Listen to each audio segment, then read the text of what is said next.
was Nora and Pure, and I just played you there. Come with me. Arie is here. Hello, Arie. Hi, how you, T? I'm good, man. How are you? Yeah, I'm feeling really nice here with you. I finally got you to come to Joburg. Yay!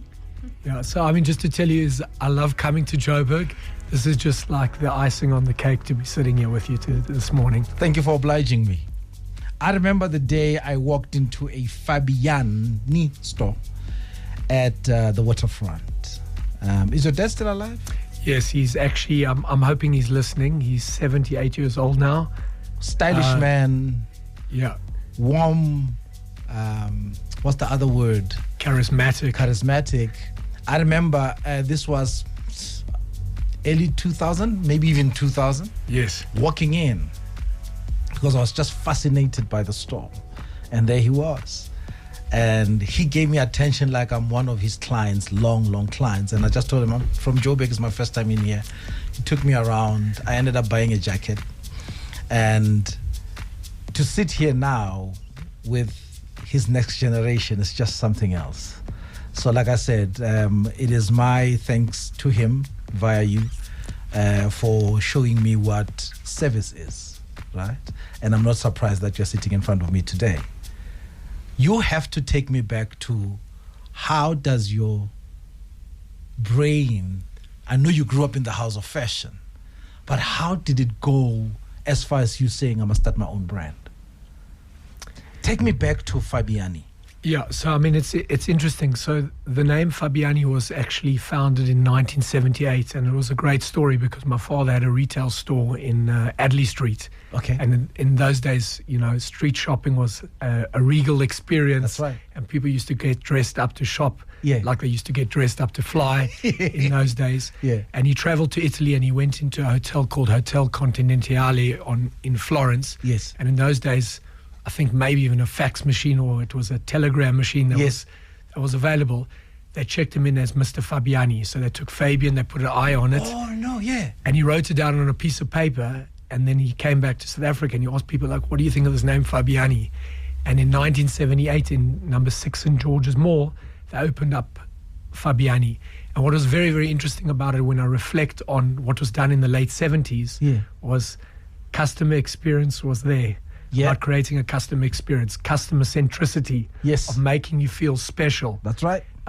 Was always like infiltrated into my DNA in order to propel the business forward. Yeah. But to fast forward to the 90s, there was a pivot moment. I was doing an internship with Hugo Boss and living in Germany. What? And I phoned my father up and I said to him, you know, if they can do it, so can we. And we must be the masters of our own destiny. And when I returned back to South Africa... How old are you then? I'm 25. Wow. And he sent you that far away from him? Yeah, I mean, it was an unbelievable experience. I mean, just to, you know, from driving a truck to working on the sales floor to serving in those days VIP clients. You know, I was, at that age, I was super enthusiastic and so passionate about the palpable feeling of fashion and what had fashion, you know, what was around fashion on the world of fashion. That's right. And when I came back, I started designing and creating a Fabiani collection from head to toe.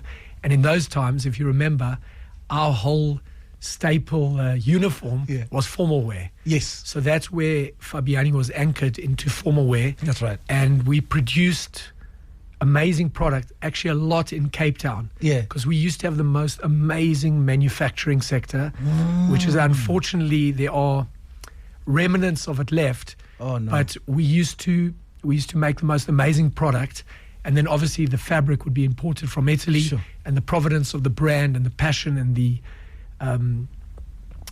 styling and the craftsmanship was all really strongly Italian inspired. Yes. So we started creating that, and what was very, very clever about how we did it was we built the brand adjacent to some global luxury brands at that time. Hugo Boss, Giorgio Armani, Prada, Etro, so all next to all of these brands. Yeah. But what we really did at Fabiani, which was so special, was we created community with our customers, and this really, really powerful community that I made friends with.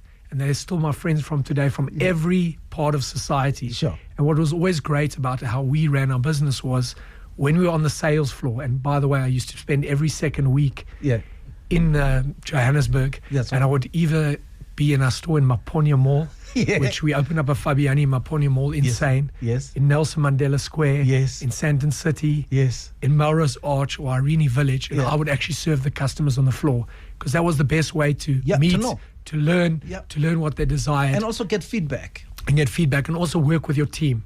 And if one thing I can share is that the best way that I learned in this business was being on the ground and being involved in the full 360 degrees of creating a fashion brand, getting it into your warehouse, delivering it to your store, and then actually selling it out the door with a happy customer. And then fast forward to it being so iconic. Yes. And then you move from formal into more streetwear. The T-shirts, the 2 sets, tracksuits and things like that. Were you trying to match where the globe was going, or this was just one of those, maybe let's try this, maybe because of a feedback you got from the ground? Yeah, so we needed to evolve into what we would call casual wear at that time. Streetwear wasn't. So this is, you talking about the early 2000s. Denims, polos, chinos. Yes. That was really the staple of what fashion was wearing. Sneakers, right? And sneakers as well. I think what was so amazing about the powerful brand equity that we built was that people wanted to badge it, and they were proud. And I always tell this one story about a customer that walked into the store, and he was feeling very, very down that day. And he bought all Fabiani items, and he walked out with his Fabiani bag, and suddenly his back was straight up, and he had the swagger in his step, because he just he loved what the product and what you wore and how you felt from the experience, and what you felt from the fashion and wearing the fashion. So it was a very, what I do want to share with you, it's a very committed, passionate journey, which is huge commitment in time and energy and heart and soul to get the brand where it needed to get to. And that actually led to us in 2011, we were acquired by the second biggest listed retailer on the JSE, called the Foschini Group. And we were pivotal in actually changing their business from actually being historically a credit retailer. And I was really key in changing this mindset to being a retailer of brands. And because Fabiani sat on the top of the value triangle and was a luxury brand, it really changed the way that they engaged with brands and how they engaged with their customers. Not through a card that gave you credit. That's right. But by providing a customer experience, great retail design, a great customer journey. It's how you make people feel. How you make people feel. That's right. Like you're making me feel now. Let's take an off them quickly. By the way, if you just tuned in, I'm talking with Arie Fabian, the man behind Fabiani, the brand, and other things that he's doing, and which we'll unpack just now.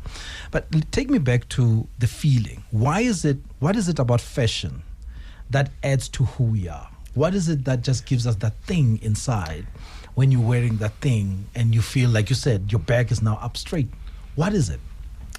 Yeah, I think it's almost like a stamp of inner upliftment. Is that where you're wearing a brand that actually talks to you, and it talks either to your soul or to your style. It has this ability to uplift you. And with Fabiani's Italian provenance and its heritage, we just had this ability to be able to provide a brand that evoked an emotion inside the customer. And it was a lot around relationship building. And, I'll give you an interesting journey, and that's why for all entrepreneurs out there. Come on, yes. Is we had 7 stores, but we had built brand equity of 100 stores. Okay, and when we sold to TFG, and I went along with TFG, and I opened up 26 stores around the country. And was there for every single opening day. Because I wanted to meet the customers on the ground, wherever as far north as Polokwane, which was amazing.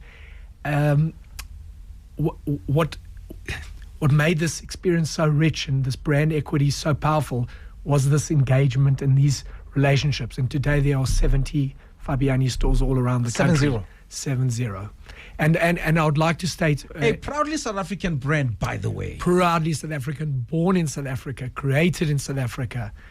And what I think is so amazing is it just shows you the power of the South African consumer.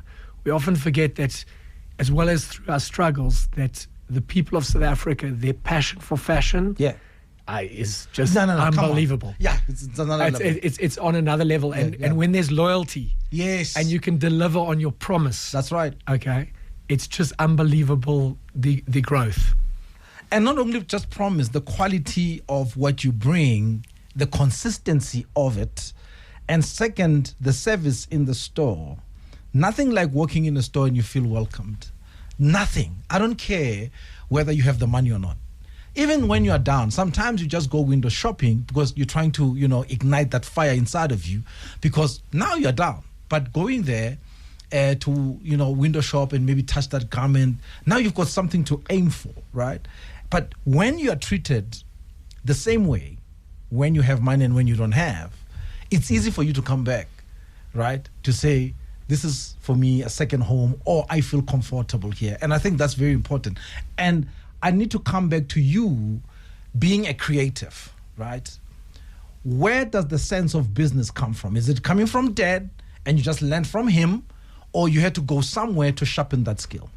Yeah, so I just want to just go back on one of your points. I think as humans, we all have this desire to be made to feel special. Doesn't matter who we are, where we are from. It's so important, and I think that has been embedded in all the businesses that I've been in. It's about human connection and making people feel special. And that's what we were able to do very successfully in Fabiani. And that legacy definitely continues inside that business. And I'll tell you about my future chapter there afterwards. But just to answer your question about, I'm 50 years old, as we both shared. Hey, I'm a month older. You're a month older. Why did you take time, bruh? Okay, yeah, I took time. You shouldn't. You should have just decided, you know what, Mom, a month early. I have a twin somewhere. Yeah. We are twins. Yeah. So, go ahead. One of the most important points in my life, and I'm learning this, harder and firmer every single day, is that we always got to be learning. So when I finished... You need to pause there. Because that part, you can't just say and then let it go. Especially as an entrepreneur, especially as anyone who wants to become better and better. You can't stop what? You can't stop learning. Thank you.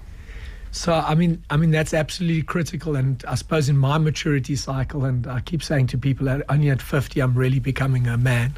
I'm raising my hand. I'm raising my hand for that one too. So on so many levels. And what I did was I studied afterwards at Cape Technicon. I got a university pass, but it didn't allow me to actually get into university. And then I studied some business management. But I was always working on the retail floor, on holidays, and also doing different kind of entrepreneurial ventures. I've been a liquor rep in my life, selling liquor, which I had to taste every single time when we sold it. It wasn't so easy. But in saying that is that, and then I did an internship with Hugo Boss, and then afterwards I came directly back into the business. So really I was learning on the ground, and the best way to learn is from your mistakes. And what I always say is that when you get knocked down, you must get up and you must rise higher. And I've been in many circumstances in my life where there have been massive challenges, especially in business, whereby you get knocked down and you actually come back even stronger. And I think that's so important. And then, which I suppose is maybe actually this year in 2024 I've learned, is that when you get taught a lesson, remember that you don't repeat that behavior again, and that what you've been taught has actually been gifted to you, and therefore you need to make the change. So I was involved with Fabiani for 20 years. My father's been a definitive mentor in my life. I always like to say is I like to take a combination of the good and I don't want to use the word bad, but the challenging aspects of the mentorship, and say to myself, how do I hone it to become better myself? And to take really, really the good and to harness it. That's right. And most importantly is that I was very fortunate to have my father in my formative years and at least for 15 years of working closely with him and learning, and also being able to make mistakes and to be able to get up relatively quickly. That's right. And that's what I'm really, that's what my future path is now. It's about guiding and mentoring Yeah. to people that I feel that have got a much stronger ability and talent. And there's so much of that in South Africa. That's right. And there's so much of it in the current teams that I work with and that I lead. But just to answer your question, at the age of 45, I left TFG after I'd learned what I needed to learn, and I'd given them the innovation and the pioneering thought processes and two great brands, one being Fabiani and the other one being G-Star Raw. Whoa. I decided to do an MBA. Whoa, you brought G-Star Raw to the country. I bought G-Star Raw in the late 90s. Wow. I was at a fair, I lined up at this fair like all the way along, and in a true, I want to make a comment to all those listeners out there. We are South Africans. We are resilient. We never give up. I went to the door of this fair to get into this G-Star Raw stand, and they said, where are you from? I said, South Africa. No, we're not interested in working with South Africa. Whoa. And then I called a sales guy out. Well, the sales guy came out, and he gave me his card. And I think I phoned him 10 times, and eventually he said, okay, you can come see us in Amsterdam. Fast forward, we opened up 2 G-Star Raw monobrand stores. Yes. We built the G-Star Raw brand, even though it was juxtaposed inside Fabiani. Yes, and I saw today, that. there are 32 G-Star Raw stores in South Africa. It's the second most G-Star Raw stores in the world after Germany. Crazy story. Again, the customer. But the groundwork that we did before we sold the business was all relationship to making customers feel special. The only difference was this time it was around raw denim. Hey, this is a masterclass. I hope you're taking notes. You can't do this thing if you're not resilient, and so on and so forth. And remember this. I think the most thing I will take from this is, number 1, you are going to fall, but get up quick. 2, keep learning, right? Be resilient. Arie Fabian is here. He's wearing a Boys of Soweto t-shirt, but I can tell you that. Hey, Bob! Hope you're well, my brother. He's escaping this interview, by the way. I've been trying to get him on. Yeah, he's great. I was with him last night.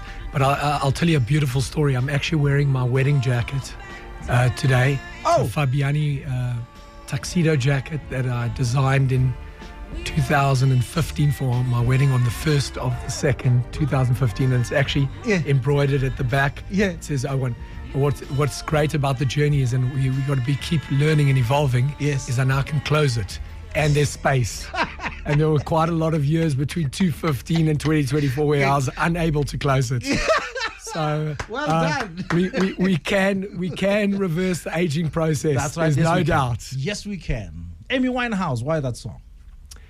Yeah, I think she's one of the greatest jazz voices ever to live. And it's an inspiring but very, very sad story. I mean, her documentary is very close to her.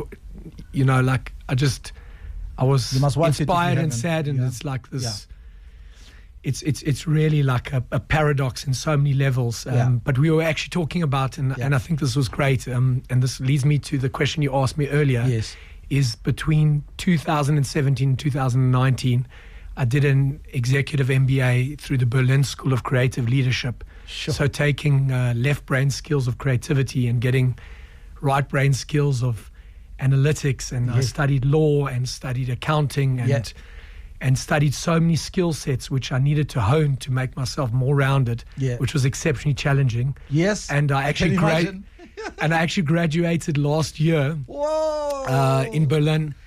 And you know what was so empowering about it was that I actually had to write an undergraduate because I wasn't accepted because I never went to university. Yeah. And even at the age of 40s, late 40s, should I say, it's the most unbelievable thing to continue learning as well. And I was very fortunate and privileged to have this opportunity and to travel around the world and meet people. Yeah. But why I was getting back to that point was one of our leadership courses, they used Miles Davis and the Miles Davis Quartet. Oh, come on. And they showed it as him being a visionary leader.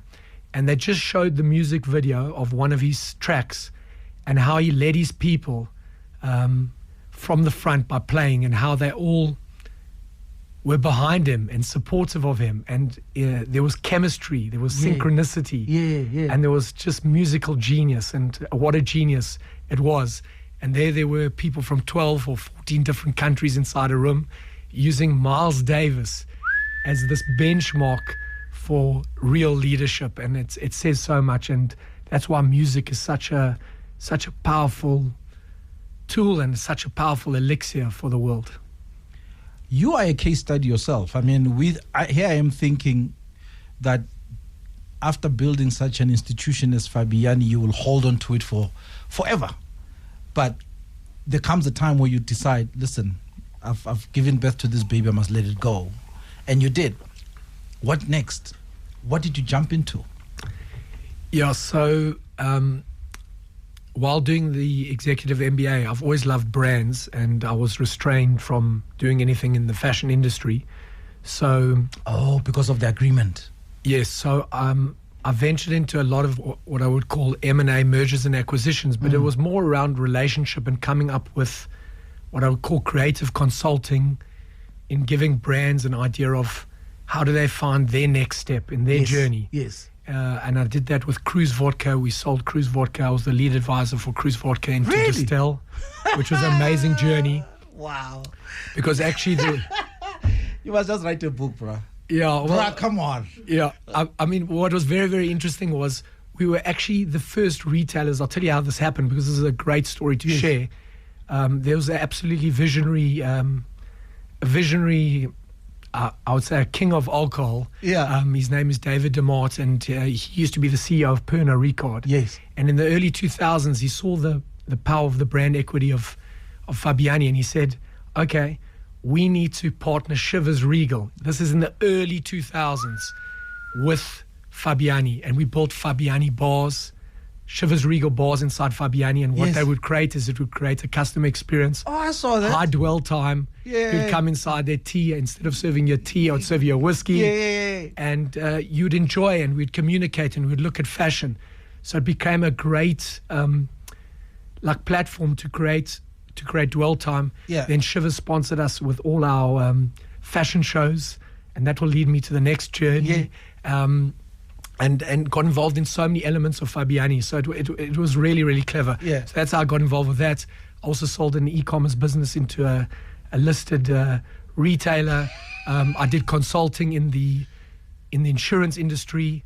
I also did some consulting for a listed gold mine, which I'm still very, very close to the CEO of this gold mine. Wow. And it's a great story because we changed the narrative around gold mining by an application of how does a fashion brand actually interact with the customer? How does it create that connection? Yes. Because mining doesn't really have that connection. Yes, it doesn't, yeah. And this gold mine is called Pan African Resources, and they've built a blueberry farm outside their one of their gold mines. Which is an amazing story for community. They're into solar energy and providing one of their mines. They're just forward thinking, and they were open to forward thinking, and it's just an amazing story. So it's these were the elements that it was. Yeah. But then my restraint came to an end, and I'm going to go back to a very special friend and a very special connection. Black Coffee used to always walk into Fabiani in the late 90s, the early 2000s.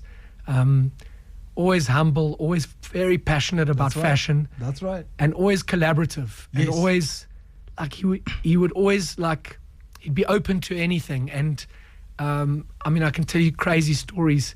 Black Coffee used to play inside our Fabiani launches, and there used to be 100 people there, and he would come and play. Yeah. And he just would do it always with a smile.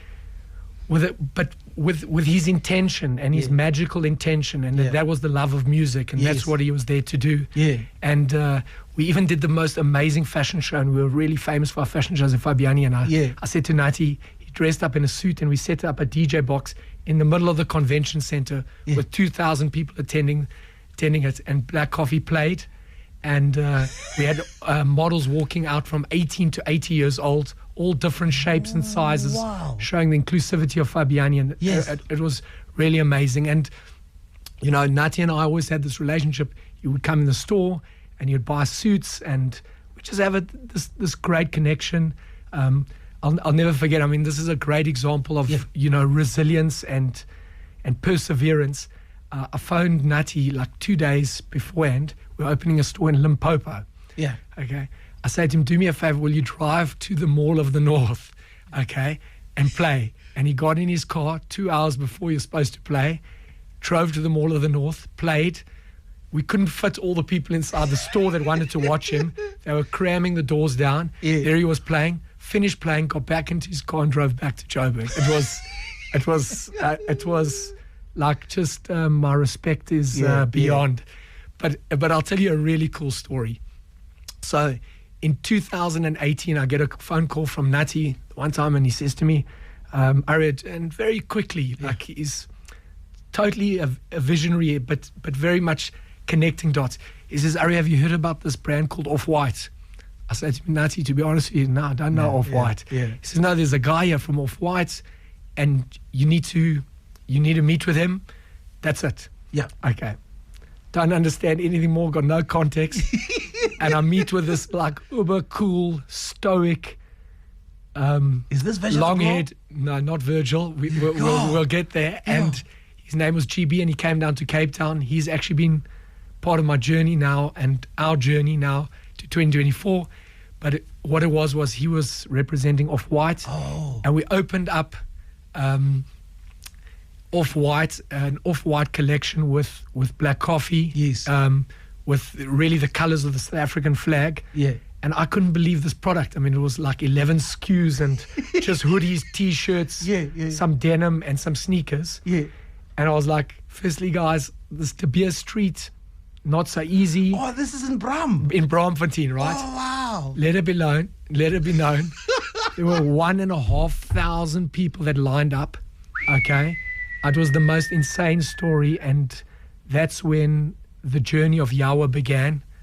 It's just an unbelievable story, super organic, super by building blocks. Yes. And it's because from De Beers you went into the Diamond Walk. I need to tell you that story because this is a great entrepreneurial story for all the listeners out there. Yeah. Okay. I really believe in shifting paradigms and looking for space and turning things on its head. Okay. So I was walking in the Diamond Walk, and I saw alcohol being displayed in between Louis Vuitton and Gucci. Yes. And another mentor in my career, a guy called Darren Katz, who runs a business called Accelerate Brand Management. Yeah. I picked up the phone and I phoned him up and I said, Darren, listen, if alcohol is being sold here in the middle, and the De Beers Street store like started off like a bomb, but it went down also like a rocket that was crashing. Yeah. And I knew we needed to find a new space. So I phoned him up. I said, can we build an Off-White store in the middle between Louis Vuitton and Gucci? Never been done before. Yes. And we built a cage. I was insane. And we had it for 1 year against the absolute, like, Gucci or Louis Vuitton couldn't believe that we were doing. But this was the stroke of luck. Yeah. Okay. When this happened, 3 months later, Virgil Abloy became the creative genius of Virgil Abloy became the creative director at Louis Vuitton. Yes. So therefore, Louis Vuitton loved having Off-White right next to it. Wow. So, that was the story of us doing pop-ups and the evolution. And, Nati's story with Virgil is like an amazing story because they used to play together and DJ together called White Coffee. Yes. So an amazing story. I never had the opportunity of meeting Virgil, but again, he's, the learning over there, and this is in the fashion industry. A lot of the time, fashion industry, the people are unapproachable. Yeah, and he was approachable, accessible, engageable, and that's what made his magic. And that's what makes your magic, man. Yeah, so... Arie is... guys, you have no idea. Arie is available. You know how I got in touch with him? Let me tell you the story. Via Insta. I saw him, DM'd him, said, Arie, I need you on my show. Said, okay, here's my number. Give me yours. And we started chatting via text. I could tell he's busy, but he still finds time to respond, whether it be an hour later or so. And for me, that's the magic right there. You are accessible. I'm glad I'm a witness to that, to what you just said about Virgil. It's actually about you, bruh. Thank you. Full version. I'm looking at time, and I still want to cover your next journey. You wearing Boys of Soweto for a reason. We've spoken about Yawa. If you don't know Yawa, please make a 10. Go Diamond Walk, right at the end, as if you're going to the hotel.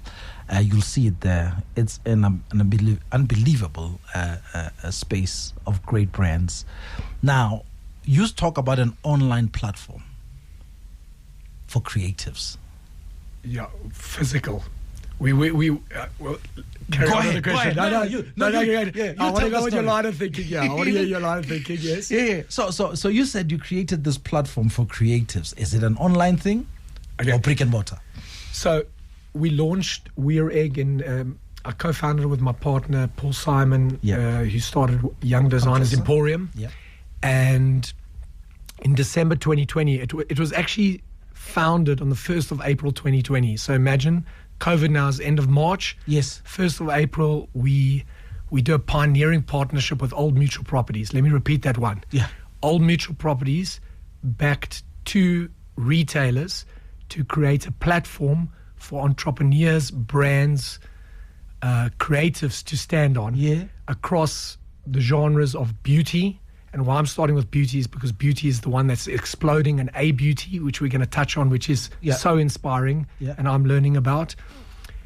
Fashion, footwear, jewelry. We used to do homeware. Yes. And we've even got food. We've got restaurants. We've got a Mama Samba, which is the most amazing electric restaurant in the zone at Rosebank, which anchors itself inside We're Egg. Whoa, you talk about egg as an EGG. EGG. So next to Tasha's. Yes. There by the first, the zone, Yes. Oh, is that you? Yes. Okay, and we are Kaya. We are Kaya. Yeah. We are Egg. So it's about a collective of creators, entrepreneurs across those genres of beauty, fashion, footwear, jewelry, home, food that sit on this platform. And how the model works in its physical form is you rent space, and you pay commission on your sales. And what's brilliant about this is it takes away the layer of people who wanting to enter into the retail market. That's right. That they don't need to sign long, very tricky leases, sign surety, put deposits down, spend capex on fixtures and fittings. Yeah. They can plug and play their concept inside there, and we create this multi-sensory experiential environment for customers to shop. I've seen amazing brands in there, mostly South African. I remember even with Yawa, Rich Mnisi, you could only access it via Yawa, then it moved to Egg, and so many other brands that are in there. Correct. Is Boys of Soweto joining you? So Boys of Soweto have just launched in the beginning of August. What? I've just been totally inspired by Bob. He has a real talent. But what I love about the story is that I'm, as a Cape Townian, wearing Boys of Soweto layered over my whole body. Okay. And I'm going to wear it with pride when I get on the plane today, and I'm going to walk through the airports with my Boys of Soweto, and I love it. And I think the brand is so specially rooted. But I'll tell you a great story. This is really a laugh. I was traveling in Europe now for some work and a little bit of pleasure involved with it. And I was wearing a cerise pink, bright pink Boys of Soweto cardigan with everywhere over it. And I would get these like American people stopping me. So where do you get your sweater from? They've got no idea what Soweto is, where Soweto is, what's the story. And I would go onto Instagram and show it to them, and that they could order it. And the amount of times that I was stopped with it was... And that's the magic in a brand. Is there's there's a magic that sometimes people don't even understand what it means. They don't even have to. But how does it engage? So he's inspiring. But I mean, just in the beauty space, I need to tell you this part. A beauty, which stands for African beauty, like you have K beauty, which is Korean beauty. A beauty in this country is exploding. I just met with the most amazing founder. Her name is Rabia Gur, 24 years old. You should get her on your show. Okay. She's been doing beauty since she's 14 years old. What? She is a global leader in beauty. Her product's called Switch Beauty. It's available in all the We Are Eggs, Cavendish, V&A Waterfront, and Rosebank. And we are expanding. We're going to be expanding in Joburg and going to Durban as well, and Pretoria. So what's interesting about it, you just got to meet this entrepreneur. Her wisdom at 24 is way beyond my wisdom at 50, I'll tell you. But her creative wisdom. And then we've got brands like Lelive. I don't know if you've heard of Lelive. No. Amanda DuPont is behind that. An amazing product. I'm only wearing Lelive. It's really a great product. We've got a brand called Silky. We got a brand, Standard Beauty, all young entrepreneurs going Sunday and Co. These brands are like insane, and the stories behind the entrepreneurs and the way that they're doing development, and they're going head to head with these big major global brands, and I can tell you they're shining. So I just, like, if I can say anything on this for everybody out there, male and female, go and visit the beauty departments inside Weir Egg. Last question I need to ask, are we exportable? The reason I ask this, Gucci and them can make it here easily. Yes. Fabiani can make it to the world. Makosa did. Yes. They opened up New York. Are we exportable? Yeah, so I just want to spend one minute on Laduma. He's an amazing example of vertically integrated. He's weaving his fabric, he's manufacturing it, he's putting it direct to consumer into his stores, and like well done to him. It's an amazing story. Yeah. Totally inspiring, and I just saw his Santon City store last night, and it's really beautifully executed. And for me, he's like the Mazzoni of Africa, and I think he's better than Mazzoni. And he really deserves a big luxury house to give him wings, because I know he's done it all himself, and he's really persevered, and really super respect. But to answer your question is, are our skills transportable globally? Absolutely, if you've got a big brother behind you. Okay. But if you're going to do it on your own, okay, and it requires significant investment. Yeah. And it requires significant strategy, and you've got to build it over years and years and years. But our retail skills and our people skills, okay, are some of the best in the world. I mean, my team at Yawa, okay, we have 25 people inside there. They're magic. I love them. I'm inspired by them. And they fulfill everything, and they could sit anywhere in the world. And our retail skills, I say this through all my experiences. I can retail anywhere in the world and go head to head. And there are many other counterparties that have that ability.